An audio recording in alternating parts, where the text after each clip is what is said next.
tuwachunge wale abiria ambao tunabeba. Hakuna haja wewe unafanya makosa, unabeba gari ambayo inabeba watu kupita kiasi, kisha unatoa hongo ili uweze kukwepa sheria na hatimaye unaua watu.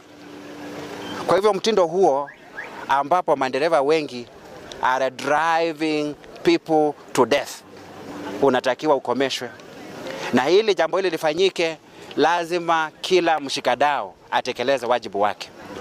Wakati asasi hizi zinatekeleza majukumu haya, inatakiwa ikumbukwe kwamba pia wananchi ni baadhi ya wale washikadau ambao wana jukumu kubwa ya kuzipunguza zile ajali ambazo zinatokea katika barabara zetu na kusababisha vifo vya watu wengi.